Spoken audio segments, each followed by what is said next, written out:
Nos vamos a ir al análisis, pero antes Juan Álvarez me dice, ya regresó Chuy, qué bueno, con todo respecto, su hijo le mete su cosecha a sus comentarios y se ve que trae ganas de chambear.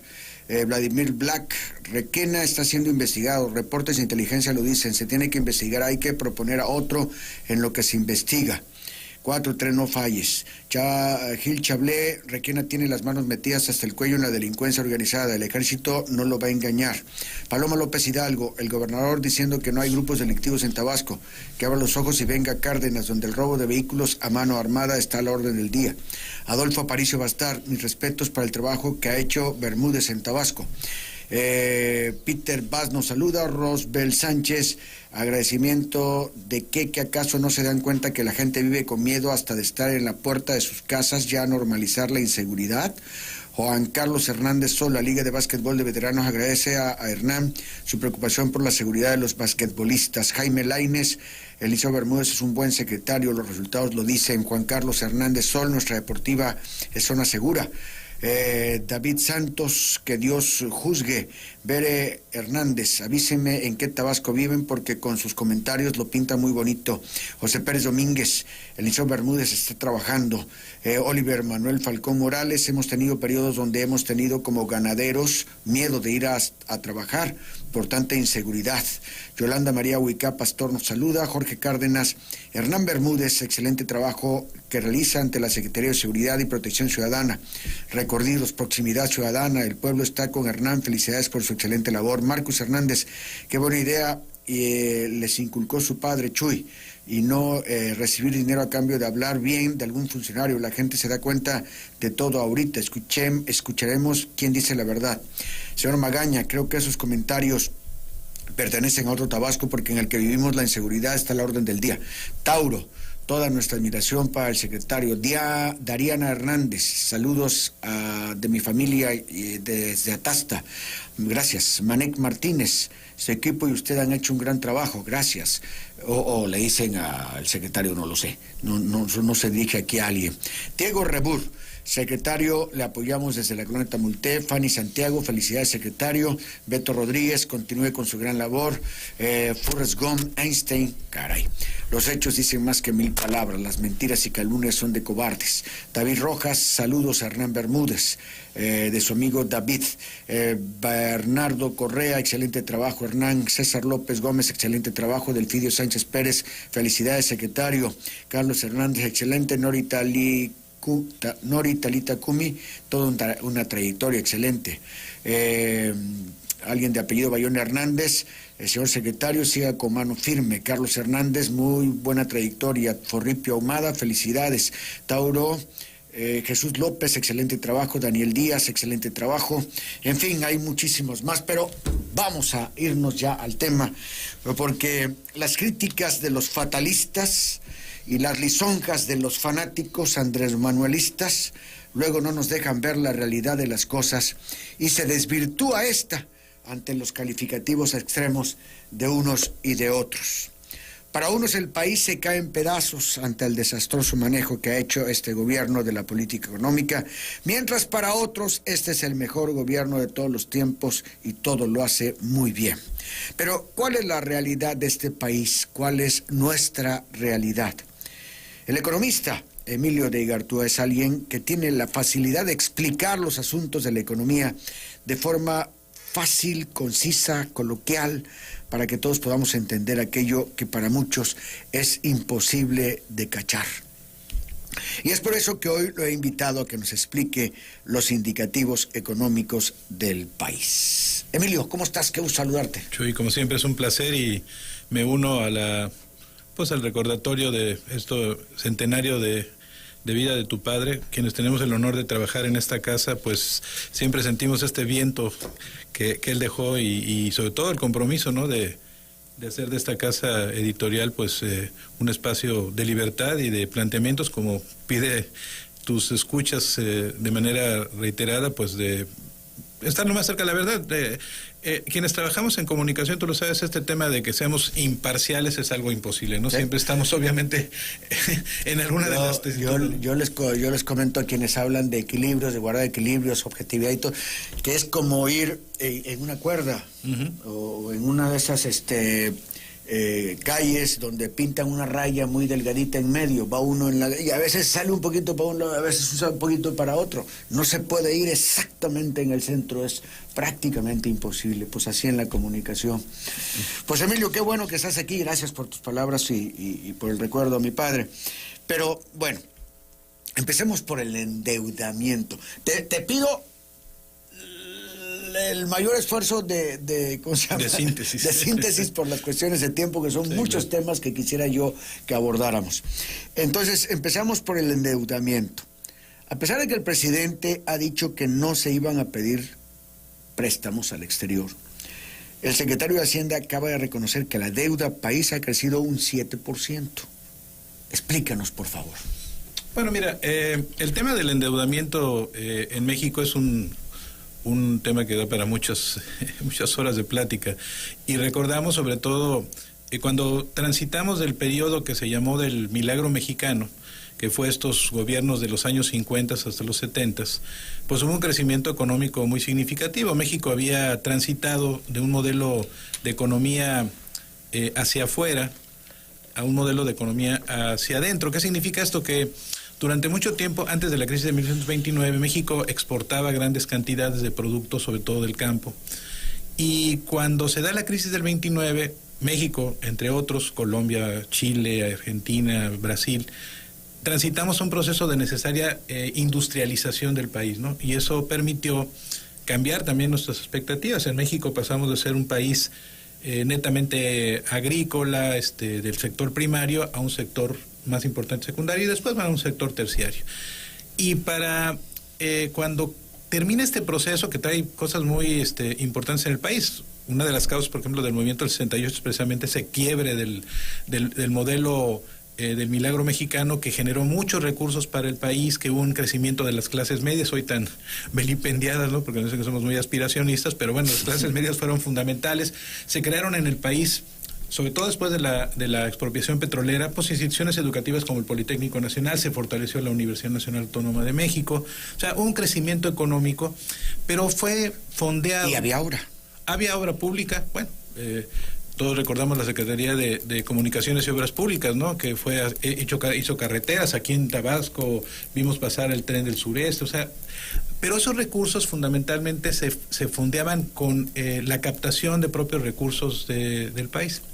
Hubo un periodo después, en los 70s a los 90s, en donde el desarrollo económico tuvo que ver, uno, con el boom petrolero, que aquí lo vivimos de manera muy particular, y que hubo ingresos muy importantes que lamentablemente, pues en el periodo de López Portillo se cometió el error de petrolizar la economía, de centralizarla en este aspecto, y entonces empezó este gran problema de la deuda externa. Todos recordamos pues esta frase célebre de López Portillo de voy a defender al peso como el perro, ¿no? El perro de la colina, y todos esos aspectos que crecieron. Ya se había dado en el periodo de Echeverría un crecimiento significativo de la deuda externa, y así paulatinamente los gobiernos subsecuentes lo estuvimos viendo.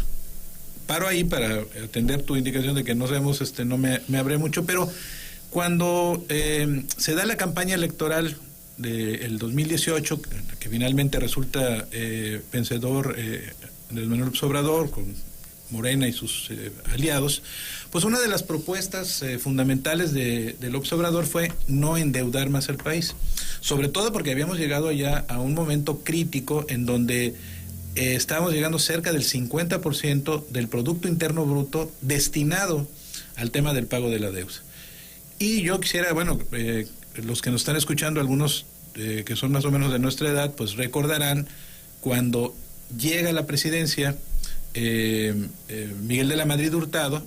Uno de los problemas graves es derivado de la crisis que se da por el tema petrolero, la devaluación abrupta de nuestra moneda, es que México tuvo que decretar, como lo hizo Juárez en el siglo XIX, una moratoria del pago de la deuda, lo cual significó un grave problema, porque primero los acreedores bancos privados y otros organismos públicos como el Fondo Monetario, el Banco Mundial, impusieron a México sanciones muy fuertes. ¿Eso fue en el 82-88, ¿no? Que fue el periodo en donde tuvimos no solamente esta crisis por el aspecto de la deuda, que se da esta moratoria, sino también una inflación muy significativa, ¿no? Bárbara. Que tiene que ver con este entorno que hoy estamos viendo, que desde 120% llegamos a tener de y te acuerdas que hubo este pacto de solidaridad, que después lo continuó Carlos Salinas de Gortari.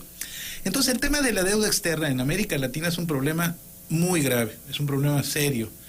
Quizá haya 3 países que lo han vivido de manera más compleja: México, Brasil en su momento y Argentina, ¿no? Que hoy está, por cierto, viviendo también una situación muy compleja, nada más para que nuestros oyentes... traen una inflación del 70 y tanto, sí, no sé cuánto por ciento. Bueno, y no digamos Venezuela, ¿no? Que trae una inflación del 120, 130%, pero... Como la tuvimos nosotros en los 80. Exacto, bueno, entonces, el contexto de la deuda externa obviamente es un tema que hay que atender porque está vinculado a otros aspectos, entre ellos el que tú tengas divisas para poder pagar el servicio de la deuda, no la deuda completa.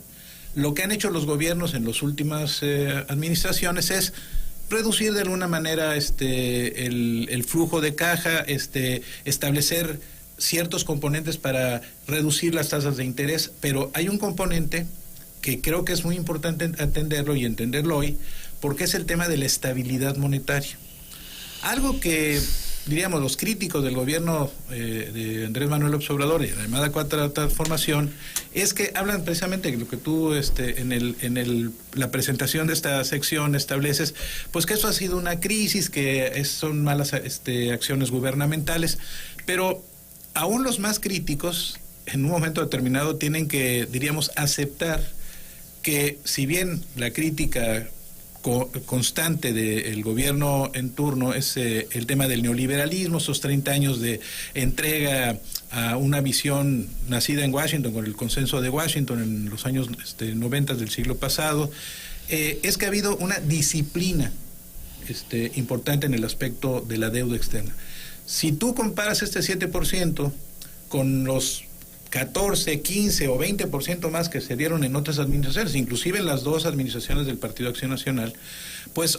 ¿Cuánto creció la deuda con Fox? ¿Sabes el tema? Más o menos fue de 22%. ¿Y con Calderón? Con Calderón se redujo a un 14%. Con Peña Nieto volvió a crecer a un 25%, de tal suerte... Y hoy estamos en un 7%. O sea, realmente... ¿Pero es el servicio de la deuda? Es parte del servicio de la deuda, pero otro elemento que yo comentaba contigo cuando me hiciste la gentileza de invitar a este espacio, es que cuando hay una devaluación, hoy se llama depreciación, ¿no? Pero al final de cuentas es una devaluación de la moneda, obviamente lo que tú requieres de pesos transformados en dólares, pues obviamente crece, y eso va obviamente a afectar al presupuesto de egresos de la Federación. De tal suerte que, aunque ha habido...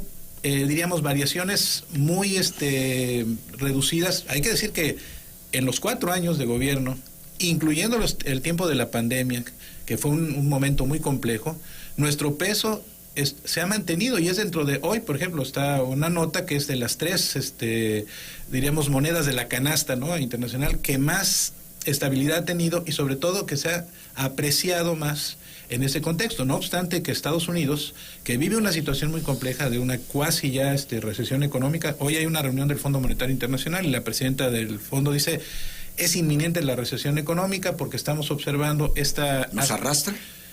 Claro, desde luego, y va a ser muy lamentable en esta relación tan dependiente que tenemos de Estados Unidos, obviamente tomando en cuenta el Tratado de Libre Comercio, pero tiene que ver con estas estrategias totalmente monetaristas que están implementando los bancos centrales, la Reserva Federal, el Banco de México, de incrementar las tasas de interés pues a niveles como están ocurriendo. En Estados Unidos, después de prácticamente 16 años que no había incremento, era pues el paraíso para todos. Imagínate que tú compras una casa y que la tasa de interés es del 0.5%, que compras un coche y que es el 0%, pues obviamente esto que hace, impulsa el consumo y obviamente decrece el ahorro.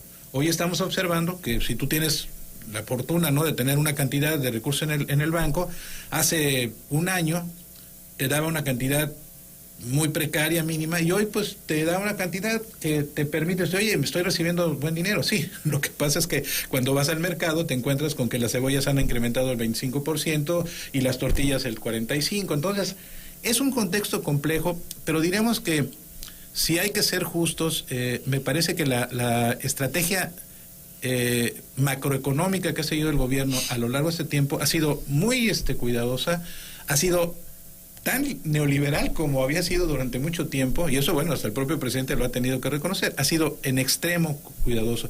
Y eso a nivel internacional, pues se evidencia en reconocimiento a un gobierno, ¿no? A ver, la deuda del país y la deuda de Pemex son dos deudas diferentes. Bueno, no, lo que pasa es que la deuda, todo se mete en un solo componente, canasta, ¿no? Desde luego, bueno, pues uno de los impactos importantes que ha tenido la deuda externa, pues es este compromiso que Pemex ha tenido, desde que era una empresa descentralizada, después pasó con la reforma de Peña Nieto a ser una empresa productiva del Estado.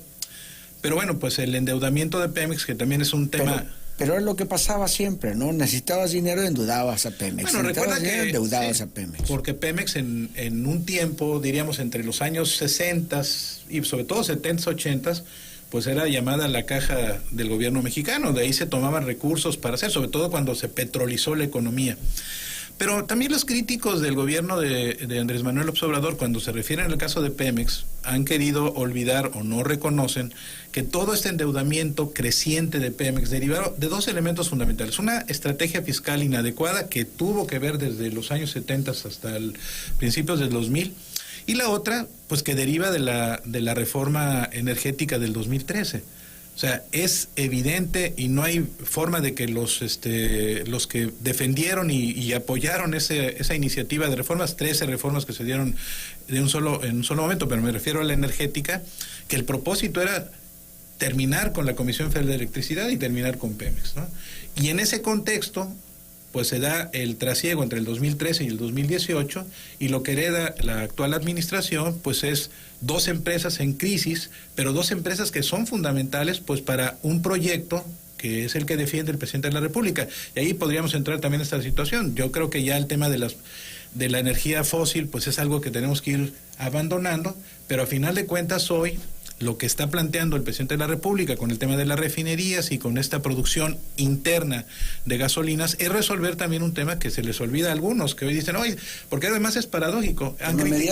Han criticado este subsidio que durante buen tiempo, en los últimos 6 meses se dio, que ha significado una merma en recursos para el Estado, pero que a final de cuentas se olvida también que uno de los comburentes, y en ese sentido es la palabra adecuada, más precisos para el tema inflacionario es el tema de las gasolinas, los combustibles. Porque todo se transporta. Así es, ¿no? El transporte de mercancías, el transporte de personas, etcétera. Entonces, esta circunstancia hace que Comisión Federal de Electricidad tenga que recibir hoy recursos para poder revertir este abandono que se tuvo y esta intención de terminar y privatizar el espacio de estos dos aspectos. Para el litro de gasolina de 30 y 45 pesos. Sí, bueno, nosotros destinamos más o menos 5.400 millones de dólares al año para comprar los combustibles que necesitamos para mover nuestro... Pero todo esto ha servido para frenar la inflación, o sea, para que no se vaya tan arriba la inflación. Ahora, explícanos esta otra parte. Bueno, pero déjame hacer la pausa. Son las 6:13. Hago la pausa y nos explicas ahora el tema, ¿por qué el peso mexicano, aunque ya abordaste algo, por qué se comporta con tanta fortaleza? ¿Por qué es una de las 3 monedas que ha resistido más, que se ha fortalecido más? Ahora volvemos. A fondo. Con Chuy Sevilla.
Gobierno de México.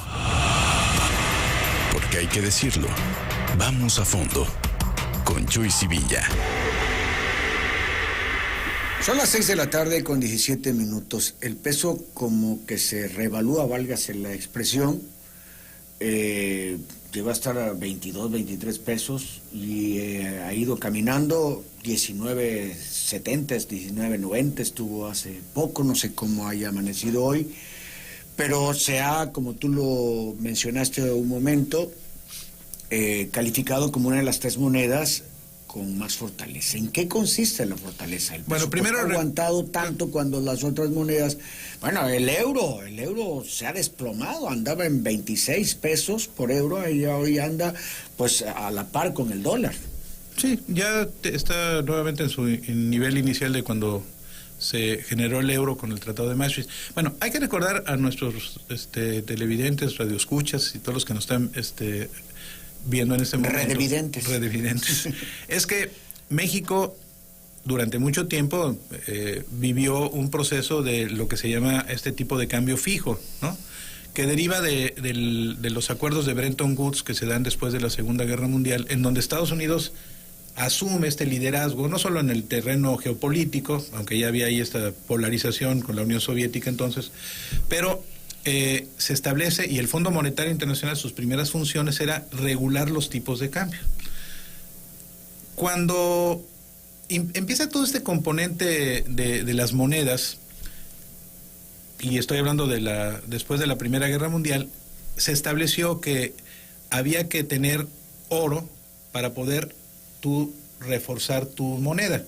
Como si tú vas al banco, depositas una cantidad, te dan una chequera, y esa chequera te permite emitir, si tú tienes 1,000 pesos, 1,000 cheques de a peso, 10 de a 100 pesos, etcétera, ¿no? Esos equivalentes, pero tú tienes en el banco una cantidad que te permite emitir esos cheques. El banco, si tú tienes 1,000 pesos y quieres emitir un cheque de 1,100, pues te dice, señor, sabe que ya no tiene fondos, claro, ¿no? Bueno, ese contexto es más difícil en el contexto macroeconómico, pero a partir de Bretton Woods se reguló con la aportación en Bretton Woods de cantidades de oro de todos los países que formaron parte 64 al inicio de ese modelo. Con el tiempo las cosas han pasado y es muy difícil ahora el tema del dólar. Lo que hoy tenemos es, aunque en los años 70 había ya, diríamos que el dólar se convirtió en la moneda equivalente para todos los países, eso también significó para Estados Unidos un problema, porque si tú le preguntas hoy al jefe de la Reserva Federal cuántos dólares hay circulando a nivel planetario, no te va a poder contestar, porque el dólar es el contexto en el cual todos los países hacemos comercio. Entonces, es el referente. Ahora, bueno, ya también el euro está tomando un papel, pero el dólar es el referente. Entonces, ¿qué es lo que le da fortaleza a una moneda? Pues el número o la cantidad de dólares que tú puedas tener en un momento determinado. Nosotros hoy tenemos más o menos 220,000 millones de dólares en reserva. Eso obviamente fortalece. Al tiempo, desde hace aproximadamente 6 años, el Fondo Monetario Internacional otorgó a México un fondo de garantía de 80,000, 90,000 millones de dólares para cualquier controversia, cualquier conflicto que hubiera de carácter interno, externo. En razón de lo que nosotros vivimos en la época de López Portillo, en donde nos quedamos sin recursos, y ya platicamos esto de Miguel de la Madrid. Entonces, ¿en qué se basa la fortaleza que tiene nuestra moneda? Es que tenemos un comercio que aún con la pandemia se mantuvo de manera importante con Estados Unidos. O sea, nosotros acabamos de recobrar el estatus de primer socio comercial de Estados Unidos. Porque China nos hizo a un lado, Canadá ha tenido siempre también esta preponderancia por la frontera norte que tiene con Estados Unidos. Pero entonces, ese contexto, la entrada de recursos, el que sigamos siendo el principal abastecedor de productos del campo, de productos ya también industrializados, eso es lo que nos permite que México tenga pues un componente de fortaleza en su moneda. Sin embargo, esas fluctuaciones, yo todos los días en la mañana lo primero que veo es en Excelsior, la parte económica, y bueno, pues cómo está la moneda, ¿no? Entonces eso está sujeto a muchas cuestiones, incluso hasta los aspectos, diríamos, de carácter psicológico. La guerra obviamente que está viviéndose ya, vamos a entrar casi al 8º mes de la guerra entre Rusia y Ucrania por la invasión de Rusia a este país. Ayer, además, antier, ¿no? Ataque que hubo en el puente fronterizo que une a Rusia con Crimea que se quedó Rusia con eso. Hoy están acelerando los ataques. Putin está diciendo que va a utilizar armas atómicas. Los coreanos del norte andan pasando misiles por la cabeza de los japoneses. O sea, todo ese contexto lógicamente genera pues una preocupación. El tema de la recesión económica, que lamentablemente, algunos dicen que va a ser una recesión suave, otros que una recesión más compleja. La última que tuvimos, la recordamos todos, la del 2008-2009, pues ¿qué significa? Paro de las actividades económicas, pérdida de empleos, y las pérdidas de empleos lo que hace es que obviamente reduce el comportamiento en el mercado. Entonces, hoy estamos viviendo, y me parece que eso, en esta polarización que tú comentas en tu introducción, en donde todo está mal hecho lo que está hecho por el presidente de la República, o todo está muy bien, ¿verdad? O sea, esos, como decía Calderón de la Barca, nada es verdad ni es mentira, todo según el color del cristal con que se mira. Pues así estamos, esta polarización lamentablemente que se está dando, Chuy, y creo que es importante comentarlo, porque está ocurriendo a nivel mundial algo muy, diríamos, necesario de analizar y de entender. Hay una polarización entre los grupos de la izquierda radical y de la extrema derecha, ¿no? El triunfo ahora de la candidata en Italia, de Giorgia Meloni, que lleva el poder a un grupo posfascista. Hoy sale en el periódico un mensaje de Donald Trump y de Meloni a Vox, el partido de ultraderecha en España, que además ya tiene una presencia muy evidente y muy clara en América Latina. O sea, estamos observando una polarización. Y si tú te despiertas viendo televisión española y ves el Congreso de los Diputados y ves a Pedro Sánchez avasallado por el Partido Popular, criticando todo lo que hace, que si la pandemia no fue bien atendida, estamos observando, bueno, ¿qué me puedes decir de Estados Unidos? Dividido, fracturado en dos grandes polos. Hoy aparece una intención de un nuevo partido, se llama Forward, o sea, Visión de Futuro, en donde dice, tienen algunos republicanos, algunos demócratas que dicen que ya el modelo bipartidista en Estados Unidos no funciona y queremos que cambie. O sea, estamos observando a nivel internacional esta polarización. No es privativa de México, no es privativa de la mañanera del presidente López Obrador, o de si estamos en un momento determinado señalando o no señalando a los... Es parte de esta polarización. Pero eso, desgraciadamente, como tú lo señalas, insisto en tu introducción, nubla la vista de hacia dónde estamos. Yo no te puedo decir, oye, si no estamos muy bien, no se preocupen estos 2 próximos años, no sé, porque a mí me parece que uno de los faltantes muy evidentes de este gobierno, y que ahora se agudiza con la renuncia en días pasados de Tatiana, es esta relación entre el sector empresarial y el sector gubernamental. Había habido una asociación más o menos amable durante los años y secciones anteriores. Hoy pues observamos que planes que se presentan no se concretan, el tema de infraestructura. Bueno, Tatiana había presentado hace 3 semanas un plan de inversión que no sé si ahora la nueva, la señora Buenrostro va a continuar. Tenemos en la mesa una controversia que es de carácter económico, no político. Creo que el presidente lo había leído así, pero es económico por el tema energético, ¿no? Sí, son las 6:26. Antes de ir con el tema de la renuncia de Tatiana, la incorporación de Buenrostro, la expectativa de quién va a estar en el SAT. Bueno, ya hoy fue nombrado un... ¿Ah, ya lo dijeron? Sí, que además creo que tiene el expertise porque ha sido el responsable de lo que es el tema de administración de grandes empresas, que además ha sido uno de los éxitos, ¿no? Porque como nunca... ¿Quién es? Magani se llama. Pero no estaba dentro era funcionario, pero además tiene una experiencia en aspectos fiscales. Bueno, ahorita platicamos de él. Antes nada más, los esfuerzos por controlar la inflación que no han podido en varios países de Europa. En Italia andan con el 14%, en sí, bueno, España el 12%. Sí, algo dos así, dígitos. ¿no? Entonces, sí, ya se fueron a 2 dígitos en varios países de Europa, que bueno, se supone que los Estados Unidos andan por ahí del 10, ¿no? 9 se detuvo en 9.4, en México en 8.7, pero bueno. 8.7, bueno, ahora se acaba de firmar un nuevo convenio. Andrés Manuel acaba de decir, ya se siente. Digo, yo no creo que eso se pueda sentir tan inmediatamente, ¿no? Pero, ¿cómo ves esto, ¿Se va a poder reducir con este nuevo convenio inflacionario con 15 empresas? ¿La inflación se va a poder reducir del 8.7 que tenemos hoy? Mira, la historia demuestra que las estrategias que durante muchas décadas en algunos países, y México, insisto, no es neófito en este aspecto, tienen sus enormes complejidades, sobre todo riesgos, ¿no? El control de los precios suele generar mercados negros paralelos que en un momento determinado afectan también. Pero diríamos que lo que se ha hecho aquí es actuar con una ortodoxia, en el sentido de utilizar las tasas de interés como un factor para reducir la compra, ¿no? Y atraer el ahorro. Cuando tú, en la teoría económica nos enseñan, no, pues es que mira, ese mecanismo ayuda porque frena, ¿no?, el consumo, que lo que está aumentando es el consumo. La crisis inflacionaria que hoy estamos viviendo tiene particularidades muy diferentes. Primero, no podemos olvidar que esto deriva de la pandemia.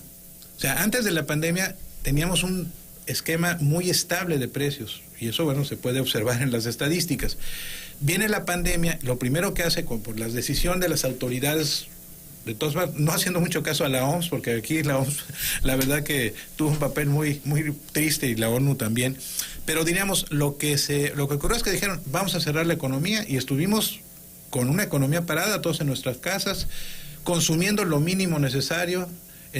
Obviamente esto provocó el cierre de empresas, de restaurantes, el sector turístico, el sector educativo en el cual yo estoy, pues obviamente nos vimos afectados. Y esta parálisis era salud o economía. Y los gobiernos dijeron salud, ¿no? Creo que era éticamente correcto, pero económicamente no fue así, porque trajo como consecuencia esta parálisis y esta pérdida de empleos, etcétera, ¿no? ¿Qué trae como consecuencia eso? Bueno, algunos países, no es el caso de México, porque creo el presidente López Obrador mantuvo sus proyectos insignia, ¿no?, de apoyos a los adultos mayores, a los niños, etcétera, pero en otras partes, bueno, Estados Unidos, yo lo conocí de cerca porque tenemos una alianza con un grupo por allá. Bueno, fluían cheques de $500, de $1,000 si eras casado, y obviamente ese apoyo económico que se dio con recursos presupuestales provocó un incremento, ya en la parte en que se empezó a abrir la economía, un aumento en la demanda, y obviamente la oferta de productos estaba reducida. No me refiero solamente a los semiconductores y a todo esto que está, no. Se dejó de producir alimentos, se dejaron de producir productos de consumo general. Esto generó una discrepancia entre la oferta y la demanda, que ese es un viejo modelo de keynesiano, ¿no? Pues la ley de la oferta y la demanda todos la conocemos. A mayor oferta, pues el precio baja; a menor oferta, el precio sube. Bueno, pero entonces esto distorsionó la economía.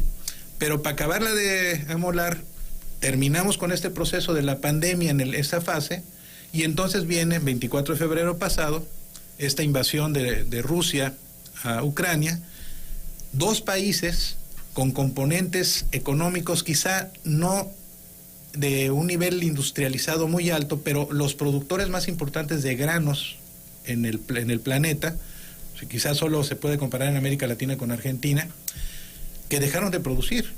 Y obviamente la guerra impidió que Ucrania pudiera exportar. Ustedes, si hoy van al súper, van a encontrar con que cada vez es más difícil comprar ciertos panes con ciertas características. Por ejemplo, el plan de centeno, pues se acabó el centeno, no ha podido salir de aquellos lugares. Bueno, todo eso se convierte en un factor de cambio estructural de la economía. Entonces, tenemos hoy una inflación que tiene que ver con estos componentes.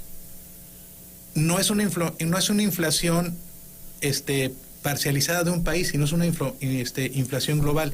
Y Estados Unidos, Chuy, por este tema de la importancia del dólar, al estar fluyendo estos dólares al exterior, provoca un mayor crecimiento de los precios. De tal suerte que algunos teóricos dicen, bueno, sí, las tasas de interés que se eleven va a ayudar a frenar la inflación, pero otros, y yo me sumo a esos, creo que puede estar muy riesgosa y que difícilmente va a tener un componente de beneficio. Ahora, el problema de la inflación, Chuy, es que es un una enfermedad que afecta más a quien menos tiene. Porque quienes en un momento determinado estamos en este segmento de la clase media, y obviamente las clases altas, que cada vez son menos porque la concentración de la riqueza en México y a nivel planetario, eso ya está más que demostrado, ha crecido esta concentración, pues vemos en América Latina que íbamos más o menos bien. La señora Bárcenas, cuando estaba en la CEPAL, nos daba resultados de avances en la lucha contra la pobreza extrema, pero hoy la pobreza ha crecido y se evidencia de manera mucho más amplia. Hablabas ahora con el secretario de Seguridad del tema de la violencia de género. Pues en las mujeres se ha crecido el tema de su papel en la casa, pero también su aportación en el aspecto económico, y las que más han perdido espacios laborales son las mujeres. O sea, estamos viviendo una situación, una bola de nieve, que no la vemos solamente en la inflación, sino los efectos que la inflación va a tener. Ahora, la CONCAMIN señala que la salida de Tatiana Cloutier es una mala señal, ya que apenas había acordado una política industrial y pidió al observador nombrar un titular que dé continuidad a la política industrial. Nombra a Raquel Buenrostro, que había estado al frente del SAT, y el nuevo director de SAT es Antonio Martínez Dañino. Híjole, ¿qué tan acertada qué tanto daño puede hacer, primero, la renuncia, y estoy hablando de cuestiones económicas, ¿no? ¿Qué tanto daño puede hacer la renuncia de Tatiana, por un lado, y qué tan acertada puede ser la designación de Buenrostro? Bueno, mira, yo cuando nombraron a Tatiana, que creo que es una figura, no solamente por el apellido, porque sería una falta de respeto a Tatiana, no creo que per se ella es una mujer con componentes es una mujer de primero, yo la conozco, sí, no. He estado en juntas de planeación, es una mujer súper estructurada, atenta a todo, o sea, es una mujer de llamar la atención, su profesionalismo. Yo creo que en ese sentido, pero te digo, también cuando la nombraron escuchábamos opiniones de que pues que Tatiana, que sí tenía una maestría en administración pública, pero eso qué le significaba cumplir bien con el papel. Me parece que en el tiempo que estuvo mostró esas características que podían ser adecuadas, y sobre todo generar en el sector empresarial, que vuelvo a señalar, ha sido el sector que más, diríamos, se ha sentido como, no sé si rechazado, pero cuando menos no atendido en sus visiones, ¿no?, prospectivas. Hay muchas hipótesis, ¿no?, sobre el tema de la salida de Tatiana. Yo sumaría, que compartí con un amigo nuestro, es el tema.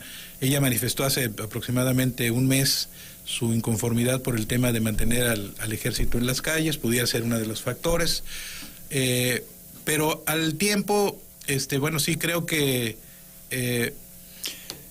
no podemos decir que haya sido muy oportuna, ¿no?, la decisión, ¿no? Sí, pero entre otras cosas dijo, ya no sumaba, como dije en mi renuncia. Una jauría rodea al presidente y no deja avanzar los proyectos. Le llevan mentiras. Además, todos están metidos en la sucesión presidencial. Esto le dijo Tatiana a Enrique Galván Ochoa. Bueno, pues yo creo que sí, me voy a la porra, y no sé si dijo ese concepto de me voy a la porra, que como lo utilizamos los de chamacos, o me voy a la porra a seguir, echar porra. A echar porra, ¿no? Mira, pues creo que el componente, y ahora lo vamos a ver en estos 2 años, ¿no?, con este tema de la sucesión y las famosas corcholatas y todo, que bueno, el presidente anticipó, ¿no?, lo que históricamente se daba, ¿no? Luis Espota, que fue tan prolífico en libros sobre el tema de las palabras que se tenían que escuchar para el tema del relevo, bueno, pues lo adelantó muchísimo, ¿no?, con los riesgos que conllevan, y esos riesgos son precisamente esto, ¿no? Y todos sabemos que Morena, ¿no?, esta estructura que el López Obrador creó para impulsar su proyecto, y que lo lleva a la presidencia con una votación muy importante, de más de 30 millones de votantes, pues creo que es importante, pero no podemos ocultar que hay en este partido o en este grupo político divergencias, radicalismos de izquierda, radicalismos más conservadores. Entonces, pues en ese contexto se da todo esto, y eso creo que puede ser un factor, ¿no? Pero diríamos, nos entraríamos si la señora Buenrostro, que fue una eficiente, muy eficiente captadora de recursos fiscales en un país en donde históricamente se acostumbraba que las grandes empresas, y no es cualquier cosa, hablar de Televisa, de Televisión Azteca, de Walmart, etcétera, que dejaban de pagar 2,000, 3,000 millones de pesos, los haya logrado captar, ¿no? Creo que la señora tiene los componentes, su currícula académica da sentido, pero evidentemente pues la duda es ¿qué va a pasar? Para empezar, con esta discrepancia que hay entre Estados Unidos y Canadá en el caso energético, y aunque está participando, por cierto, una de las corcholatas que están mencionadas, que es Marcelo Ebrard, bueno, pues es la duda. Yo creo que lo que he escuchado de los dirigentes empresariales es que están dándole una carta, o sea, como bueno, vamos a ver cómo el beneficio de la duda, ¿no?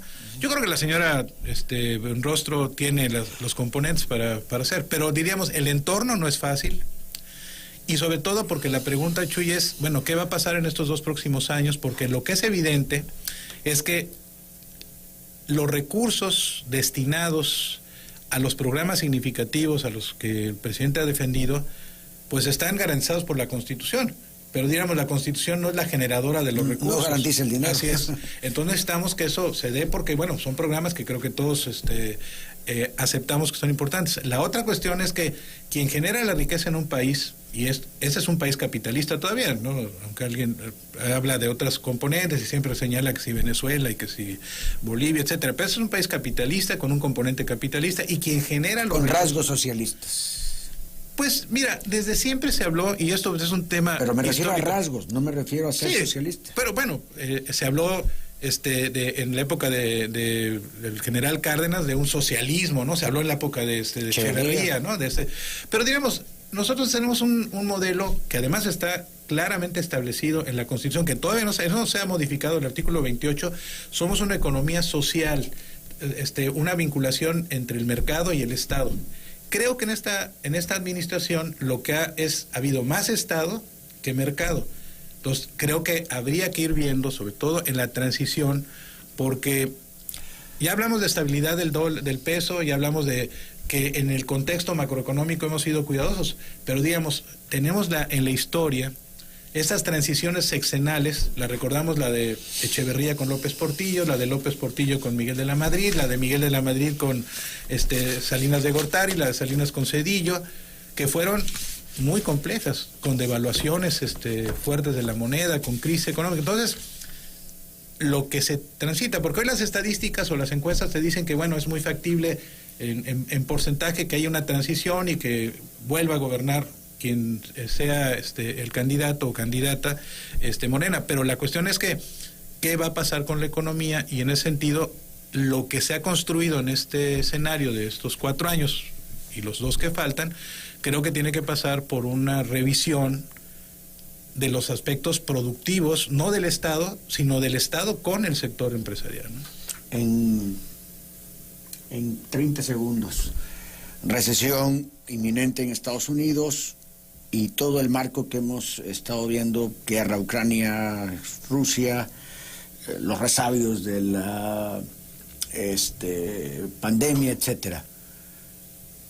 ¿Podemos estar optimismo de cómo terminaremos este sexenio? O sea, ¿será un fin, terminaremos con un mejor país que el que encontramos hace 4 años dentro de 2? Mira, yo pienso que, primero que todo, pensar, porque además es una crítica cotidiana del presidente López Obrador, de que prometió crecimientos más allá del 2%, del 4%, eso no se va a dar por una razón. Primero, porque el entorno internacional no es favorable. Segundo, y ante un entorno internacional tan inestable, que además es una variable totalmente independiente a nosotros, o sea, nosotros no vamos a intervenir si va a haber una guerra atómica, o sea, no, y tampoco lo que va a pasar ahora en noviembre. Vamos a ver un cambio también interesante en Estados Unidos. Es muy factible que el Partido Republicano vuelva a tener el control de la Cámara de Senadores y la de la Cámara de Republicanos, y eso transita 2 años más adelante, en donde es posible que Donald Trump vuelva a ser presidente de la República. Entonces, ese entorno externo obliga, a mí me parece, a ver el entorno interno estable. Si nosotros tenemos inestabilidad, no tenemos elementos de crecimiento al interior, pues no vamos a poder enfrentar una situación de una recesión económica, tenue o no tenue, porque nos va a pegar, porque la relación con Estados Unidos, si se da esa recesión, obviamente va a reducir nuestras expectativas de exportaciones, nuestras expectativas de importaciones, se van a encarecer. Entonces, es un entorno en donde lo que nos obliga hoy es cuidar la cueva, y allá afuera va a haber leones, tigres y todos peleándose, pero nosotros cuando menos tener aquí, y creo que es tiempo, como ocurrió en el 29, de un desarrollo hacia adentro.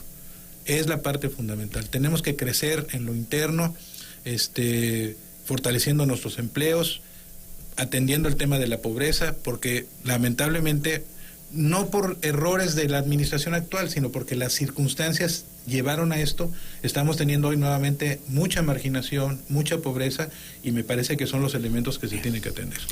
Bueno, pues es Emilio de Igartua, él es economista, él es una gente que verdaderamente sabe capturar los datos y lo sabe expresar con mucha facilidad.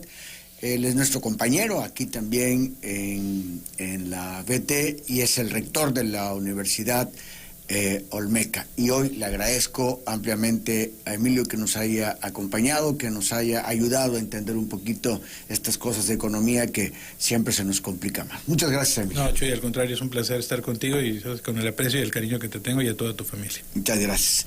Son las 6:43, nos vamos a despedir rapidísimo, algunos mensajes más de los muchos que han llegado. Tete... no entiendo su apellido aquí, solo tú, Chuy, abordas en tu programa temas tan interesantes del pueblo, para el pueblo, como siempre. Gracias a ti. A Alberto García, excelente labor hecha al frente de la Secretaría de Protección, le dicen Hernán. Delfidio Sánchez Pérez, buena labor del secretario de Seguridad. Armando Escapa, excelente trabajo del secretario. Candelario Collado, sin duda alguna el apoyo siempre está presente en los municipios. Gracias, señor secretario. Patricio Valentín, es muy buena la labor, excelente, va poco a poco, pero se ve el cambio.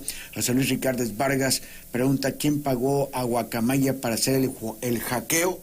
Bueno, hay muchos más, pero nos tenemos que ir porque si no me va a cocotear mi hijo Juan Pablo, que le voy a quitar tiempo para su para su programa.